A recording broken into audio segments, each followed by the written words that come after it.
पत्नियों के और हजारों पुत्रों के साथ एक सरोवर में विहार करने के लिए गया और वहीं पर एक ग्राह ने शरण पकड़ लिए, उस गजराज के पैर को पकड़ लिया। अच्छा, पैर पकड़ करके खींचने लगा। और इसको समझिएगा, ये गज और ग्राह की जो कथा है ना, ये हमारी आपकी कथा है। ये ग्राह कोई और नहीं है, ग्राह है मृत्युलोक का काल। और मृत्युलोक के सागर में ये जो जीव है वही है गजराज। धीरे धीरे ग्राह रूपी काल अपनी तरफ खींच रहा है ये जीव रूपी गजराज को। इससे रक्षा सिर्फ भगवान कर सकते हैं। तो उस हाथी को वो मगर समुद्र उस सरोवर के मध्य में खींचने लगा। कुछ देर तक तो भाई बंधुओं ने सहारा दिया, पत्नियों ने उसको खींचने का प्रयास किया, लेकिन जब उनको समझ आ गया मेरे अंदर क्षमता नहीं है, क्योंकि ये जलीय जीव है ना, जो जहां का व्यक्ति होता है उसमें उसकी ताकत बढ़ जाती है, इसलिए हम बचा नहीं सकते। तो महाराज पत्नियों ने भी साथ छोड़ दिया, सब लौट गए। किसी व्यक्ति को जेल हो जाए, कितने भाई बंधु हैं जो कहते हैं मेरा भाई जेल में जा रहा है, मेरे भी हथकड़ी डालो। तुम चिंता न करो, मैं छुटा लूंगा, अभी से बहुत बढ़िया वकील करूंगा। लेकिन वो कभी नहीं कहता है कि नहीं नहीं मुझे भी डालो, मेरे भाई को डाल रहे हो। आप चिंता मत करो, दुनिया का सबसे अच्छा जो लॉयर होगा उसको मैं करूंगा। लेकिन आज धीरे धीरे पत्नियां भी छोड़ गई, भाई बंधु भी छोड़ गए।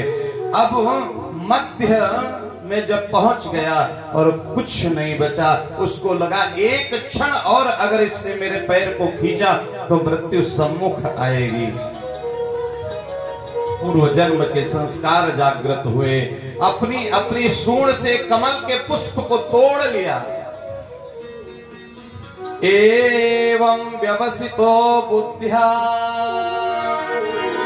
समाधाय मनोहृदि, और अपनी पूरी शक्ति को, अपनी बुद्धि को, विवेक को एकत्र किया कि जजाप परमं जाप्यं प्राग्जन्मनि शिक्षितम्। हे प्रभु मेरी रक्षा करो। और कहते हैं गो कहा विंद कहते कहते तो भगवान ने आकर के ग्राह के मस्तक को काट दिया और उसकी रक्षा कर ली, गजराज की रक्षा कर ली। गजेंद्र ने बड़ा दिव्य प्रार्थना की है भगवान की।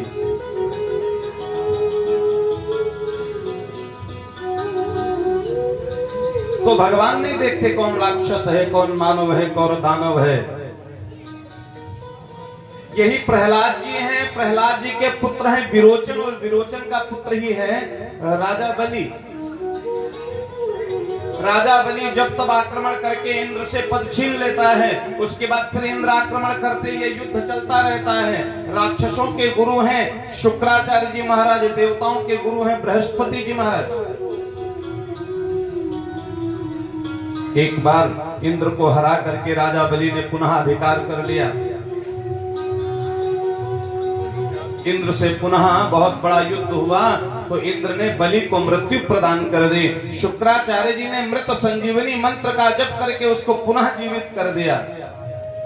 अब देवताओं को बड़ा आश्चर्य होने लगा, उन्होंने सोचा कुछ युक्ति निकालते हैं। क्या? बोले समुद्र में जो छिपा हुआ अमृत है उसको निकाला जाए। समुद्र मंथन प्रारंभ करने की बारी आई तो देवता दानव सब एकत्र हुए।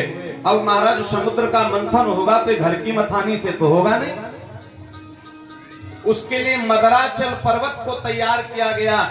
मदराचल पर्वत की मथानी बनाई गई और वासुकी नाग की रस्सी बनाई गई। और जैसे ही मंथन शुरू होने को हुआ देवता दानव फिर लड़ पड़े। क्यों? देवताओं ने युक्ति निकाली। क्यों? जो फण की तरफ रहेगा ये इतना विषधर है कि अमृत जब निकलेगा तब निकलेगा, आधे से ज्यादा मूर्छा तो समुद्र मंथन करते करते आ जाएगी। लेकिन देवताओं को पता है अगर मैंने गलती से भी कह दिया कि हम पूंछ की तरफ लगेंगे तो फिर ये दानव है, ये मानेंगे नहीं, कहेंगे नहीं पूंछ की तरफ मुझे ही लगना है। कुछ लोग होते हैं, उनका स्वभाव होता है। आपने अगर कह दिया कि मुझे ये चीज नहीं पसंद है, वो बोलेंगे नहीं यही बहुत बढ़िया है। वो हमेशा विपक्ष में रहना पसंद करते हैं। जो आप कहोगे उसके अपोजिट। देवताओं ने सोचा अगर मैंने कहा कि हम लोग पूंछ की तरफ रहेंगे, तुम मुख की तरफ रह जाओ, फण की तरफ रह जाओ, तो ये दैत्य मानेंगे नहीं। तो युक्ति निकाली। देवता बोले कि देखो हम तो मुख की तरफ लगेंगे, हम कोई कमजोर थोड़े ही हैं। अब राक्षस बोले नहीं नहीं, क्या हम तुमसे कमजोर हैं, हम खुद मुख की तरफ लगेंगे। देवता तो यही चाहते थे। अब देवता पूंछ की तरफ आ गए, राक्षस फण की तरफ। समुद्र मंथन शुरू हो गया और जब मंथन शुरू हुआ तो सबसे पहले क्या निकला? हलाहल विष। 14 रत्नों में ऐसे ही हमारे मस्तिष्क में, हमारे जीवन में जब मंथन शुरू होता है सबसे पहले नकारात्मक बातें आती हैं। हमारा बच्चा घर से दूर चला जाए और शाम को 8 बजे आता है, अगर नहीं आए तो हमारे मन में नहीं आएगा कि भागवत कथा में बैठ गया होगा, यही आएगा कहीं एक्सीडेंट तो नहीं हो गया। नकारात्मक बात आती है। तो सबसे पहले विष निकला। अब आए थे काहे के लिए? अमृत पीने। सोचा था अमृत छकेंगे, निकल आया विष। अब करें क्या?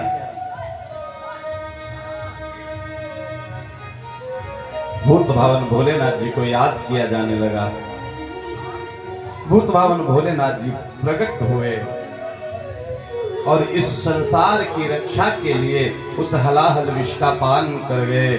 और इसके कारण जैसे ही उस विष का पान कर रहे थे, भगवान को स्मरण आया, अगर कंठ से नीचे विष उतरा तो यहाँ पायो परम विश्राम। हमारे हृदय में तो हमारे राघव जी विराजते हैं, कहीं उनको पीड़ा ना हो जाए, इसलिए उस विष को अपने कंठ में रोक लिया।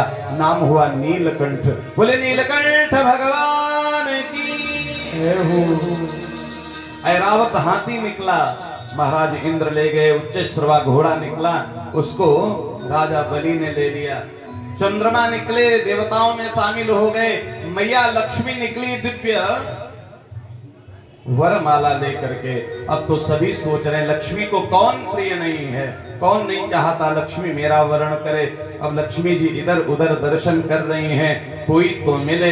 देखा चतुर्भुजशाही भगवान नारायण बैठे हुए हैं, मंद मंद मुस्करा रहे हैं। आज नारायण का लक्ष्मी जी ने वरण कर लिया। और ये वही दिवाली का ही दिन है जिस दिन माता लक्ष्मी जी ने नारायण का वरण किया था। इसलिए लक्ष्मी जी जिस दिन प्रकट हुई उसी दिन हम दिवाली भी मनाते हैं। और राम जी भी उसी दिन वापस आए थे, इसलिए दीप बालिकाएं भी सजाते हैं। बोले लक्ष्मी नारायण भगवान की। धर्मंत्री जी महाराज अमृत कलश को लेकर के जैसे ही निकले, छीना झपटी मच गई। भगवान ने मोहिनी अवतार धारण किया। बोले मोहिनी भगवान की। देवताओं को एक तरफ बिठाया, दैत्यों को एक तरफ बिठाया। अब यहाँ फिर वही बात आ गई, पहले अमृत कौन पिएगा? अब दैत्य खड़े हुए, मैं मुख की तरफ लगाता, मुझे अमृत पहले पीना है। मोहिनी मैया ने समझाया, तुम्हें पता है बहुत देर तक कोई वस्तु किसी घड़े में, बाल्टी में अगर रख दो तो क्या होगा? बोले जो गाढ़ा गाढ़ा पदार्थ है वो तो नीचे आ जाता है, ऊपर तो पतला पतला रहता है। लेकिन एक बात बताओ, दूध में तो कुछ गाढ़ापन हो सकता है, दही में तो कुछ गाढ़ापन नीचे रह सकता है, लेकिन जल में भी कोई गाढ़ापन होता है? अमृत में कुछ गाढ़ा पतला होता ही नहीं है। मोहिनी मैया ने कहा, दैत्यों तुम क्यों परेशान होते हो? ये पतला पतला जो ऊपर वाला है ना, ये इनको दाल का पानी इनको दे देते हैं, दाल तुमको दे देंगे।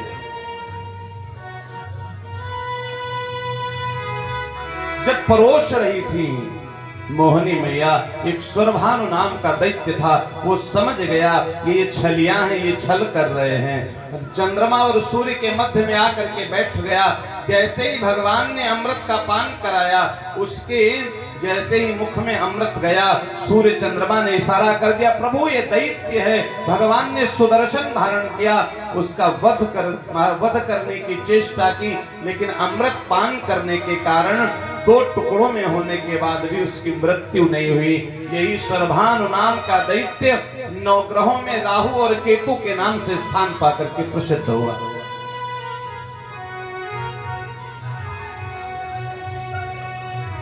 महाराज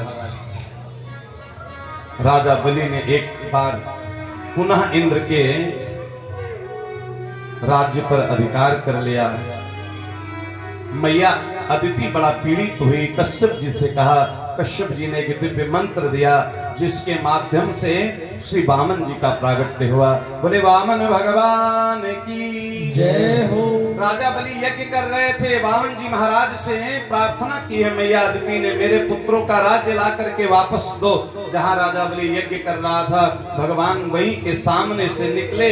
यज्ञ करते हुए महाराज बलि ने जैसे एक बटुक को देखा जो 52 अंगुल का है, जिसने ब्रह्मा के द्वारा दिया गया दिव्य कमंडलू धारण कर रखा है, इंद्र के द्वारा दिया गया छत्र धारण कर रखा है, बृहस्पति के द्वारा दिया गया यज्ञोपवीत धारण कर रखा है।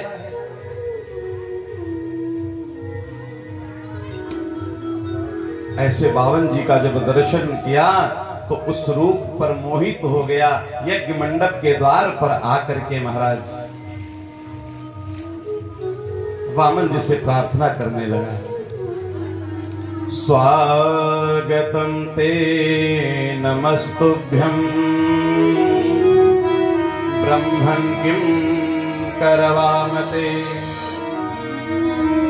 ब्रह्मर्षीणां तपा साक्षात् मन्ये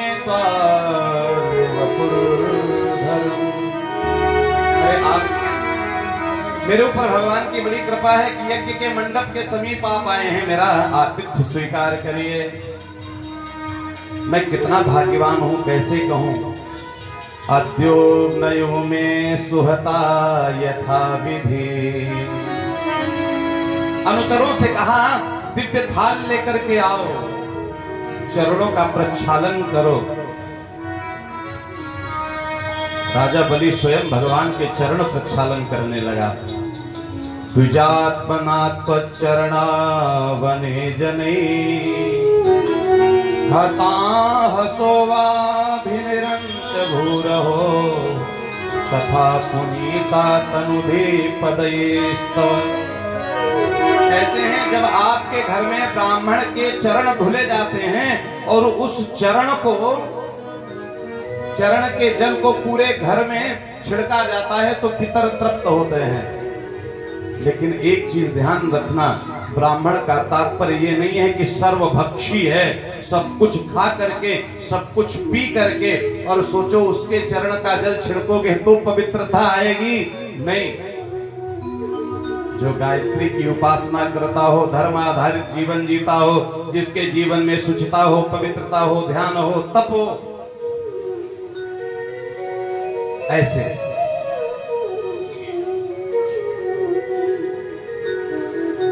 राजा बलि ने कहा प्रभु आप आए हैं, हमारे से कुछ भिक्षा स्वीकार करिए। अच्छा आए तो सब कुछ लेने हैं, लेकिन कह रहे हैं मुझे कुछ नहीं चाहिए। बोले कुछ तो लेना पड़ेगा। गोकांचनम गुणवन धाममष्टम तथा न पेयमुतवा विप्रकन्या। अरे आप 2-4 गांव हमसे ले लीजिए, गौ ले लीजिए, आप हमसे स्वर्ण दान ले लीजिए। आप चाहिए तो अपने राज्य की किसी ब्राह्मण कुल की कन्या से आपका हम विवाह करा दें। इसमें भी संतुष्टि ना हो तो ग्रामान् समृद्धास्तुरगान् गजान्वा,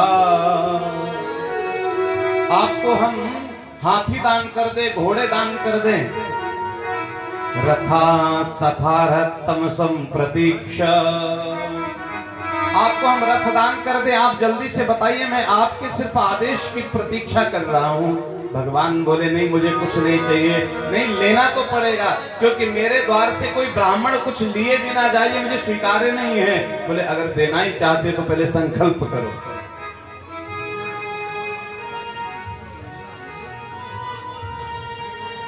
संकल्प करो। अब जैसे ही कहा संकल्प करो, गुरुदेव यज्ञ मंडप से निकल करके बाहर आ गए। कौन गुरुदेव? शुक्राचार्य जी महाराज। वो समझ गए ये कोई और नहीं है, नारायण है। और अगर नारायण इनका सर्वस्व ले लेंगे तो मेरे यज्ञ मंडप की दक्षिणा कहां से मिलेगी? तो जिस पात्र से संकल्प होना है उसी की टोटी में आकर के बैठ गए। कहते हैं श्रीमान वामन जी ने एक कुशा का तृण निकाला और उसमें आगे पीछे किया तो शुक्राचार्य जी की एक नेत्र चला गया, एक आंख चली गई। जो भी व्यक्ति धर्म कर्म में बाधक बनता, ऐसे बड़े ज्ञानी लोग हैं। हाँ, आप आरती में 100 रुपए निकाल लीजिए तो खुद जो 5 रुपए लिए रहता है वो क्या कहता है? अरे आरती में डालना है। फिर देखता है 100 की, अरे भैया आरती में डालना है, जैसे उसकी जेब से जा रहा है। ऐसे लोग शुक्राचार्य की जैसे एक आंख के हो जाते हैं। एक आंख का तात्पर्य, ज्ञानी आप कितने भी हो सकते हो, वैराग्य के द्वारा भगवत प्राप्ति नहीं कर सकते। इसलिए इस बात को ध्यान रखो, भगवान के कार्य में साधक बनने की चेष्टा करो, बाधक बनने की चेष्टा नहीं करो। एक तो कुछ धर्म कर्म करने वाले ही बड़े कम बचे हैं और उनमें भी आपके जैसे ज्ञानी लोग साथ में लग जाएं तो फिर क्या कहने। श्रीमान वामन जी महाराज कहते हैं संकल्प करो। शुक्राचार्य जी दूर बैठ करके देख रहे हैं। संकल्प बोला जाने लगा, ओम विष्णु विष्णु विष्णु नमः परमात्मने पुराण पुरुषोत्तमस्य तस्मात् तत्तो महीमी सद्व्रणेहं वरदर्शभा पदानि तीन दैत्येन्द्र संमितानि पदा मम। एक संकल्प करो कि मेरे पैर से नापे हुए 3 पग धरती। बलि ने कहा महाराज 52 अंगुल के तो हो, 3 पग में क्या लोगे? बोल बस इससे अधिक चाहिए नहीं, लेकिन एक शर्त है, मेरे ही पग, ये नहीं कि तुम कहो मैं अपने से नाप के देता हूं। बोले इसीलिए तो महाराज कह रहा हूं मेरे पैरों से नाप करके ही ले लो, क्योंकि कम से कम आपसे तो 2 गुने हैं। भगवान कहते नहीं नहीं, तुम संकल्प करो मेरे पग के द्वारा। और जैसे ही संकल्प पूरा हुआ वैसे ही पग पाताल शीस अजधाम अपर लोक अंग अंग विश्रामा।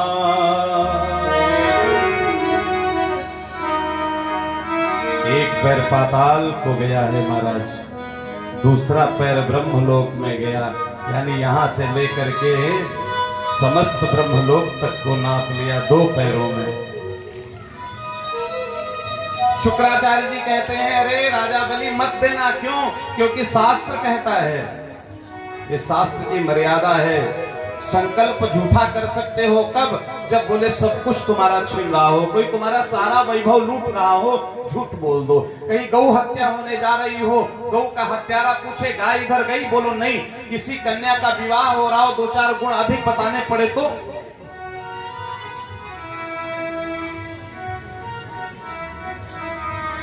बलि जी ने कहा गुरुदेव अब कृपा करिए, मैंने जो संकल्प कर लिया।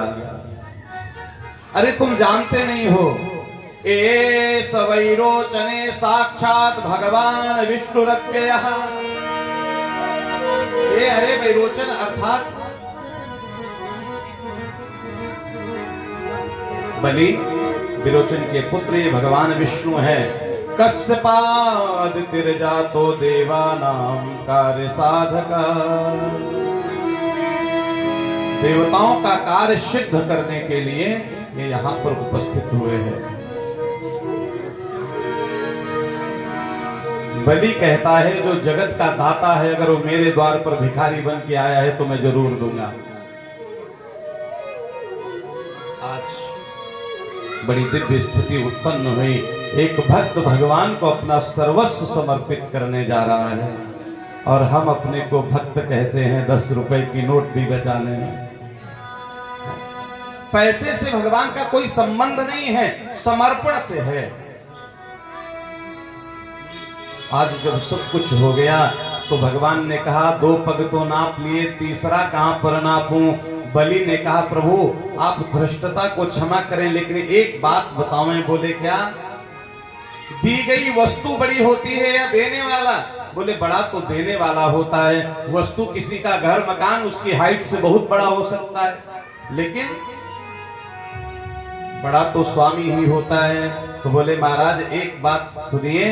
हाँ बोले जिस स्वरूप में मांगने वाले बन के आए थे पहले वही बन जाओ।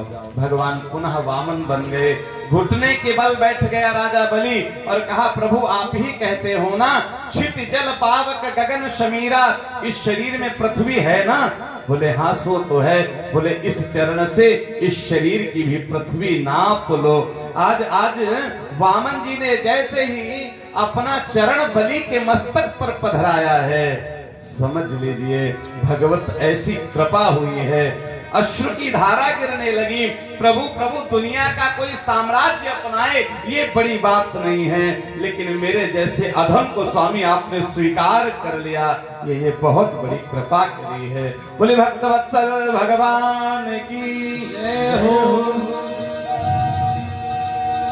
भगवान ने कहा राजा बलि तेरी सेवा से प्रसन्न हूं, जो चाहता है मांग ले।